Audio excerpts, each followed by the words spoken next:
क्या आप आईएएस की तैयारी कर रहे हैं और कोचिंग इंस्टीट्यूट्स को 2.5 लाख तक की फीस नहीं पे करना चाहते? अगर हाँ, तो 22,500 रुपए में घर बैठ के StudyIQ के पेनड्राइव कोर्स के साथ आप आईएएस की तैयारी कर सकते हैं।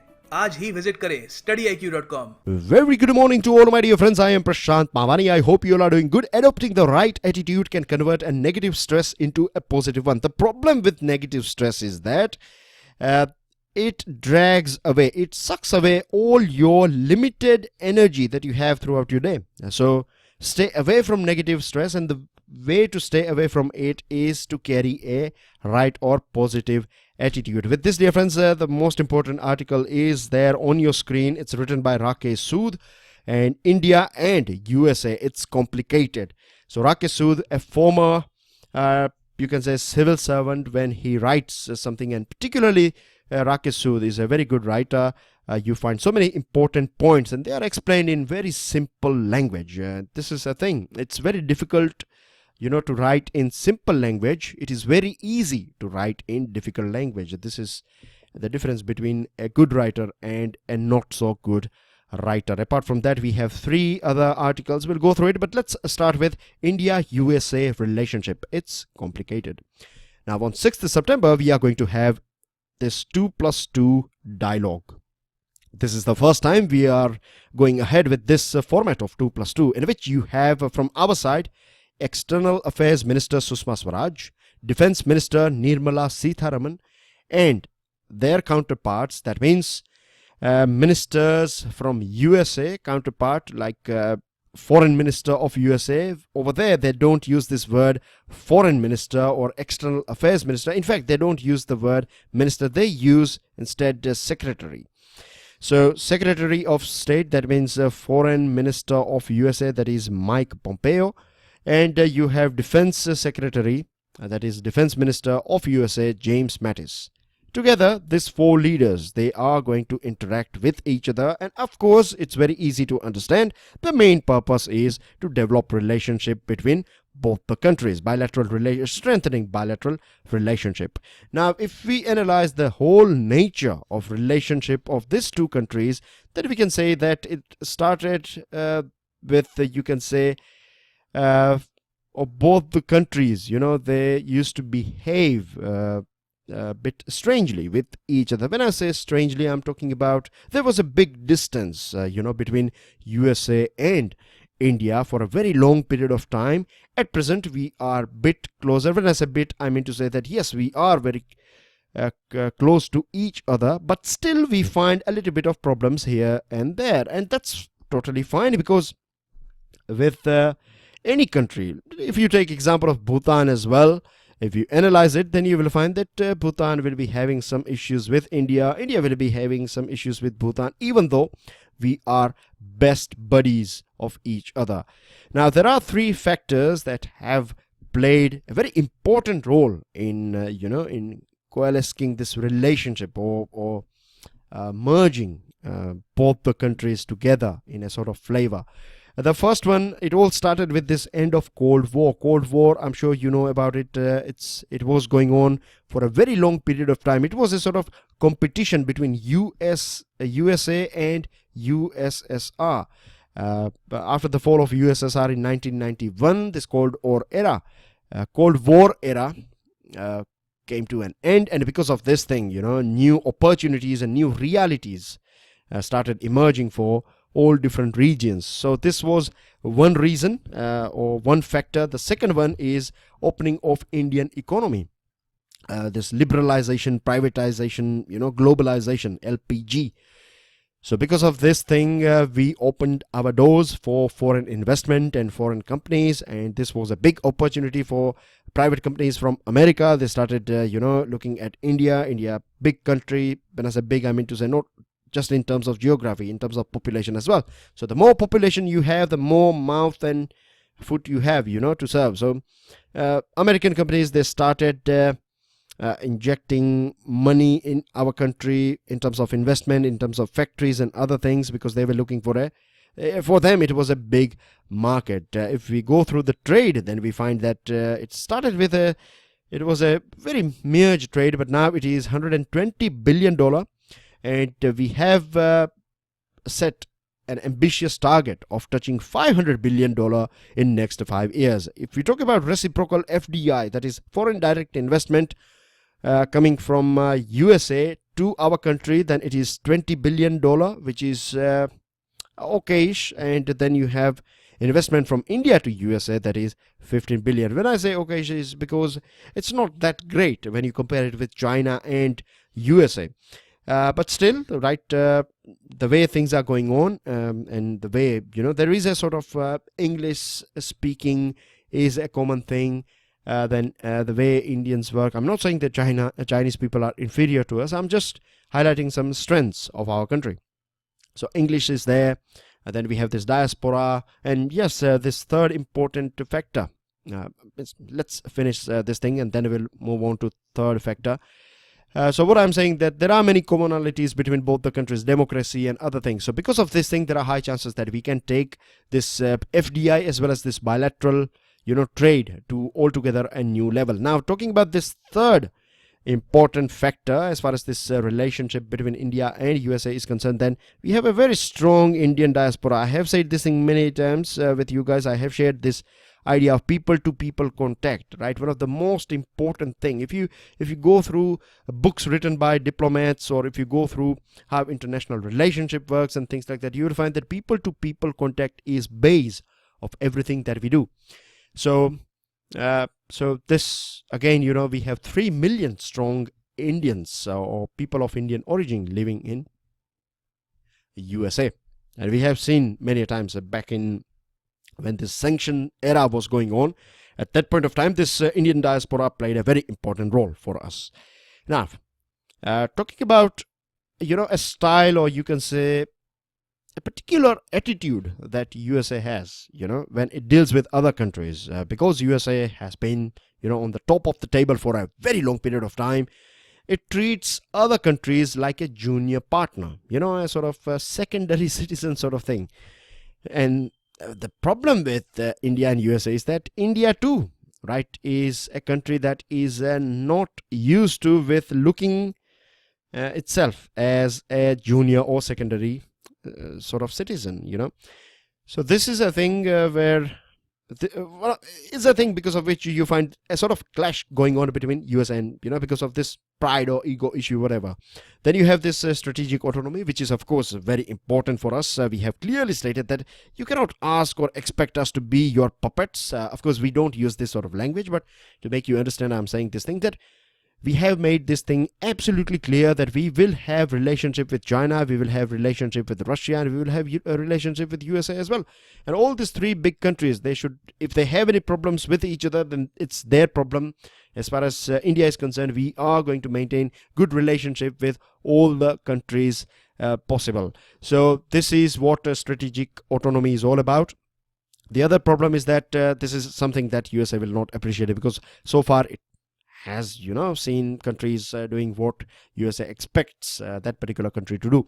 Now, both have a habit of preaching, and, problem arises when they preach each other or when they start giving free advice to each other. So this is something that both the nations cannot digest very well. Now, as far as this nuclear issue is concerned, I'm going to take you through history, some important milestones. Back in late 90s, when we tested this nuclear weapons or nuclear test took place. After that, sanctions were applied on us, and right after that, Jaswant Singh, who was our foreign minister at that point of time, and he started dozens and dozens of discussions with Straub Talbot between 1998 to 2000, and this marks as the most intense dialogue between the two countries ever. Later on, we can say this thing that it helped a lot. In fact, it helped. It was one of the main reason, right, out of different reasons that we have. Diaspora is there, then interest is there, then our history, our assurance, our guarantees, and all these things are there, of course. But apart from that, it was this discussion that Jaswant Singh, or at that point of time, Government of India did, that helped us a lot in sorting out problems with USA. Then later on, we saw this next step was taken by by national security advisors from both the sides, and this uplifted our relationship to a sort of strategic partnership. Then later on, Mr. Manmohan Singh's era, we saw this George W. Bush and Manmohan Singh ji signed Civil Nuclear Cooperation Agreement, a very important agreement. Can you believe this thing? 10 years ago, we faced sanctions from USA, and after 10 years, in 2008, you find that that's the country with which we are signing a nuclear deal, civil nuclear deal, of course, for energy production. The other thing is, even today we haven't signed NPT, that is non-proliferation treaty. Proliferation means increasing something very rapidly. So non-proliferation means that you will never increase your nuclear weapons. That's what this treaty is all about, and we have not signed it because Pakistan next door, they haven't signed it either. So we haven't signed this thing, but then as well, if USA is going ahead and signing this nuclear treaty with us or agreement with us, then that's a big achievement. The second thing is, I would like to highlight here, this is something that is not associated with this article, but it will help you how important it is. See, last year, that is in 2017 or in 2016, I'm not too sure about the date or time, but I'm damn sure about this thing, that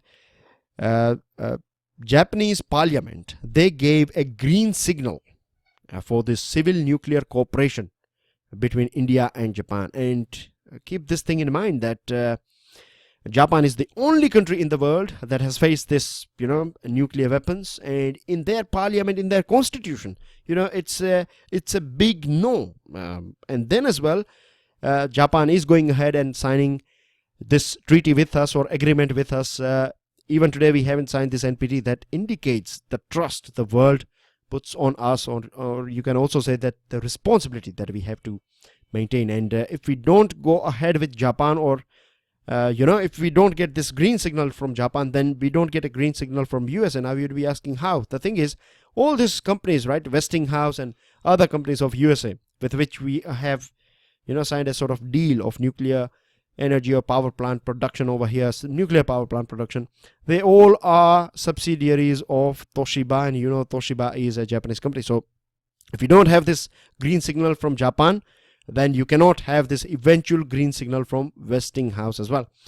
Now, if we talk about defense dialogues, it all started back in 1995. It formalized in 2005, and after a decade, it went on, and in 2015 we have extended it for another 10 years. So this indicates that defense relationships are quite good. We have purchased so many things from USA, like Hercules, it's a big jumbo plane. Then you have Globemaster, Apache helicopter, and Chinook heavy lift helicopters. And there are other things right on this, you can say, menu on which we are discussing things with each other. In 2016, USA termed India as major defense partner. And we are also part of this Strategic Trade Authorization 1, STA1 category, that allows us to have access, to this technologies from USA. It's general technologies. We are not talking about just, defense technologies here. But there are a few problems that we may face, and a big problem that we have is this CAATSA. CAATSA can damage a relationship, and we have said, the reason why I have explained all this strategic autonomy and, this junior partner attitude and habit of preaching and all these things, and all the other things that we have discussed, is because, see, both the countries, they are not going to let go that easily. Now, you know that we have invested heavily in Chabahar port. We want to diversify. We don't want to keep all our eggs in one basket. We don't want to be, totally dependent on USA. And Russia has always been a very important defense supplier. So, it's not just about purchasing something. It is also about maintenance and other things. So you have all this set up here, and you cannot say no to Russia just tomorrow morning. You can, it's not going to be practical. So CAATSA is a sort of issue. A couple of days ago, we saw this thing in news item. We have discussed about this thing as well, that USA said that CAATSA is not something that has been finalized. But hopefully, let's see, right? We have to wait and watch here.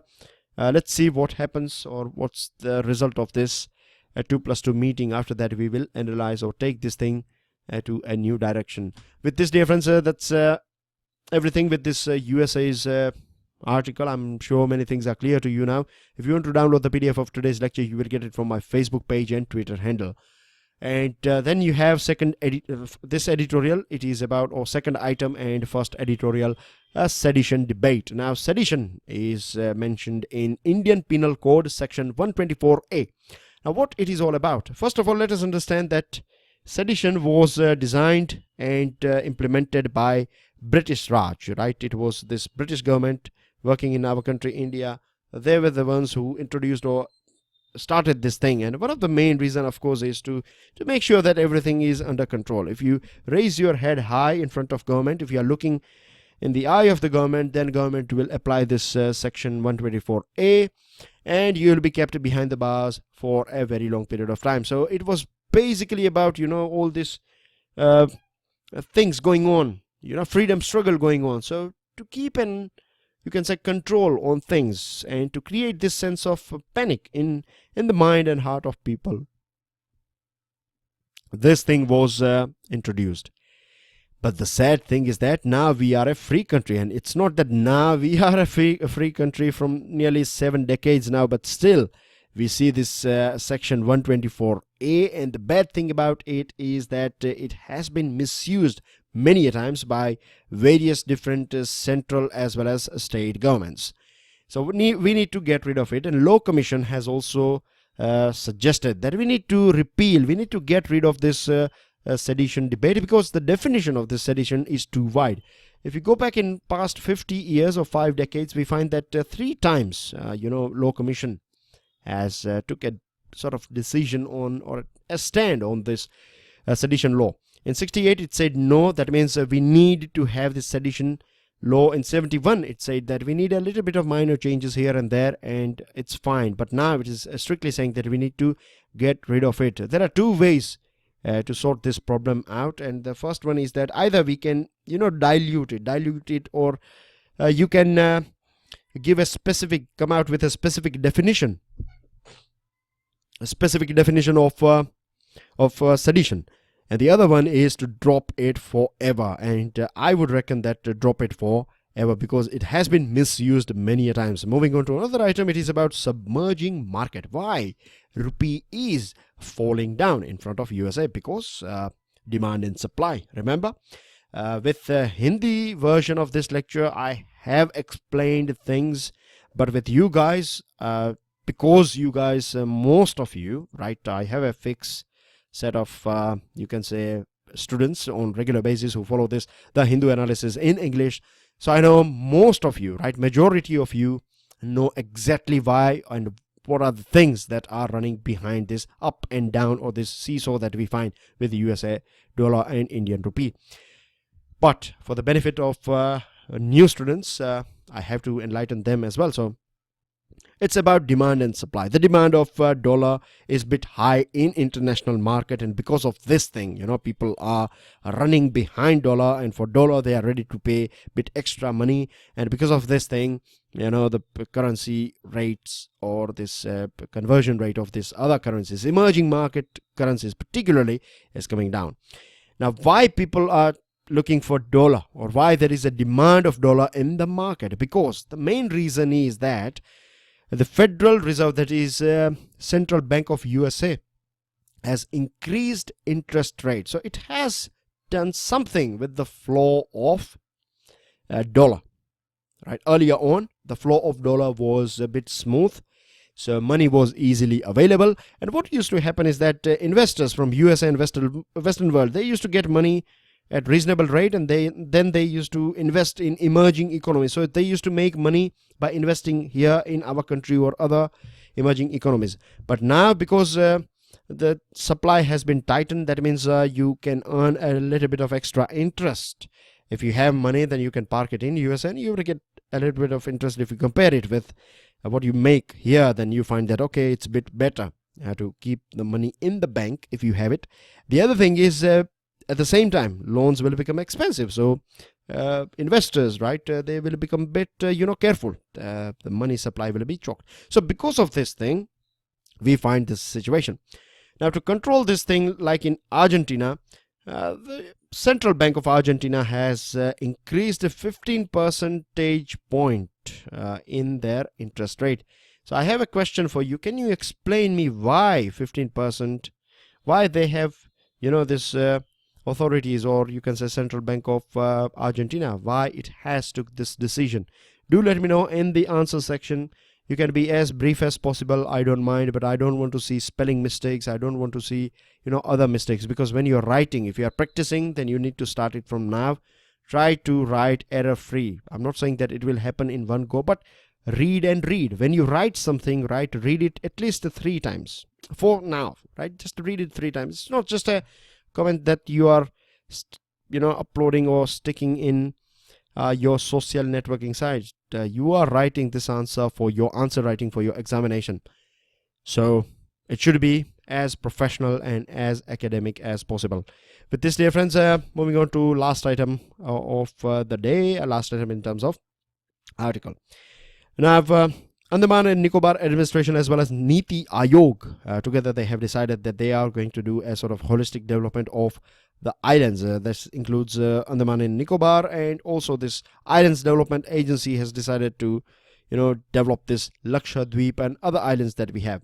They have talked about airstrips and jetty and helipads and ro-ro ferry and roadworks and so many things, and it looks very great, isn't it?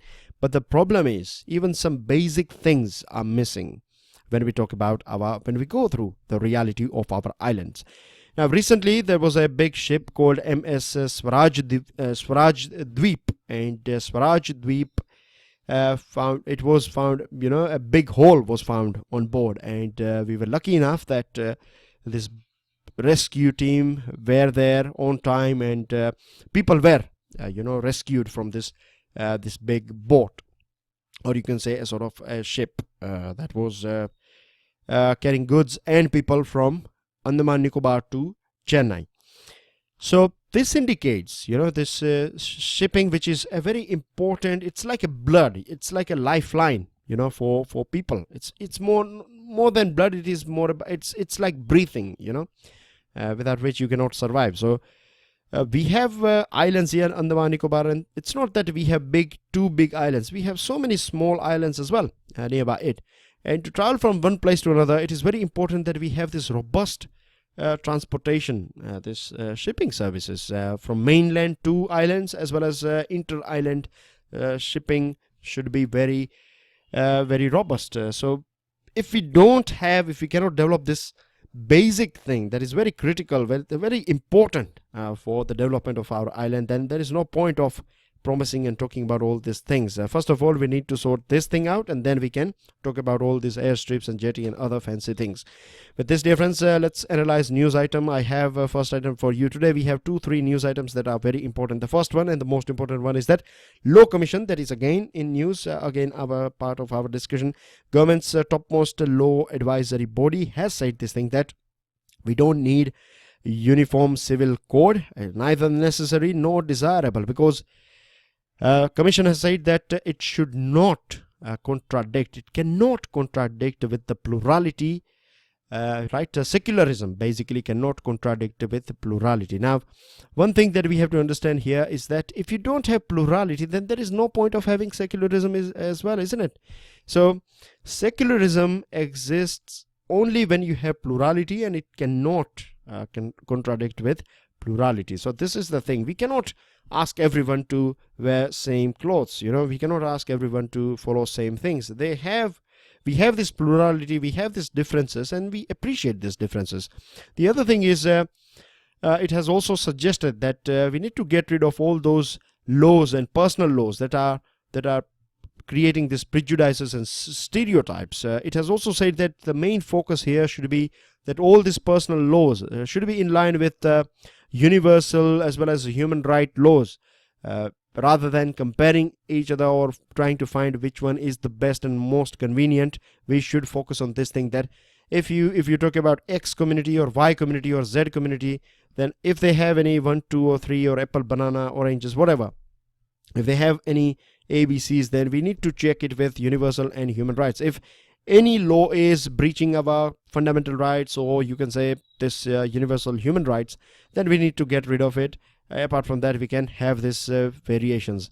It has also suggested that adultery should be a sort of reason for people to get a divorce. If adultery is there in a relationship, then divorce should be granted. Age of marriage, it has said that it should be equal for both men and women, because this is again creating this stereotype, and there are other issues as well. So 18 is a good age. People, you start delivering your votes or granting your votes. You get driving license. There are so many things, right? You can buy property and so many. You are no more a minor, so you should be able to take your own decision at the age of 18. Of course, it's going to be a bit difficult here for now, because we know still things are evolving in our country, but still, nowadays kids are very, I won't say smartness is something, it depends, but I would say, like, because of this access to information and other things, and nowadays parents are as well a bit more open. They discuss things with their kids, so kids are in a sort of position of advantage. They know what to do, and nowadays that's what I think. I could be totally wrong, but the kids that I meet or interact, I find that they are very career oriented, but this could be my limited world. But anyways, so age of marriage is something that this Law Commission has suggested should be equal. As far as divorce is concerned, it has said that it should be 50-50, the property distribution after divorce, and confessions and other things, they should be allowed. Nothing should be done with them. Growth of GDP has been extraordinary. Good figures are coming out, that 8.2% of growth rate that we have clocked in first quarter of 2019. And my dear friends, I would like to add one more thing here. I saw a term called V-shaped progress. Now, what V-shaped progress is all about? Here we go. That's your V shape here.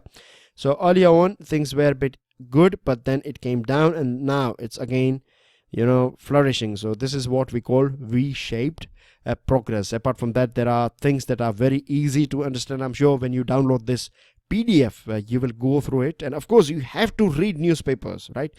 Let me explain, or let me clarify this thing. You watch this video, it's fine, it helps you, right? No doubt it helps you, but that does not mean that you skip your reading. At least important articles, you should go through it. It will take just 45 minutes, trust me, to go through the whole newspaper, because what I'm doing here, I'm giving you direction here. I'm telling you where to go and where not to go, and you are getting it from various different things. I go through newspapers, many different newspapers on regular basis, of course after this Hindu analysis, and so I know what's coming on tomorrow. Apart from that, I'm in touch with current affairs and other things throughout my day. So the next day when I'm discussing things with you, it's refined. I have done all those background work has been done by me. So read newspapers. It will take 45 minutes, 30 minutes later on, once you get expert with it. But there should not be any excuse at all. There should not be any excuse at all. If you are a sincere candidate, I'm not talking about serious candidates, sincere candidate. Moving on, this one is about activists arrest. Police has said that they have got strong evidence. Now let's leave everything on court. This one is about Delhi government is going to start this doorstep service. So if you need a driving license, or if you need a marriage certificate or ration card or anything, you don't have to go to various different offices. Government will come to you. And then you have this diesel price sees a steepest increase. You know what will happen now? Inflation will go up. SAARC leaders will meet, or you can say about on SAARC, India and Pakistan will interact in this September 25 United Nations General Assembly's sidelines. Our foreign minister will meet her counterpart. BIMSTEC was in news, of course, and things or conclusion of this Kathmandu Declaration has talked about terrorism, terror financing, team working between each of us, and connectivity. Court refuses to extend this motor insurance deadline, very important for accidents in our country, and Census 2021 is going to have this special, you can say, a special box for OBC data collection. With this vocabulary, yesterday's question, literal beg your pardon. Littoral means something that is related or situated on the shore of sea or a lake. And you have this question here, rapprochement. Yesterday's map-based answer is RLC. You can see the picture here, 1990 and 2014. And today's map-based question is a bit tricky, but I'm sure many of you are going to crack it. And if you give it a go, then you too can crack it. I'll give you some hint. See, first of all, I will tell you that a big leader, very famous leader, was in news. He was basically from this country. He passed away. So he belonged, he was coming from this country. So that's first clue. The second one is it's a country from African continent. It has a very good or important relationship with time. I'm not going to give you any further detail on this time thing. Very important relationship with time. And it's a coastal country as well. Now I think it's enough now, right? This is north direction here. So this portion is, let me tell you, this is water. Right, and this is your country here. So do let me know the name of this country. Let's see how many of you can get it right. These are your answers. Russia is the right answer. These are your 2 new questions. That's everything. Make sure you share this lecture with other students. Enjoy your studies. Jai Hind.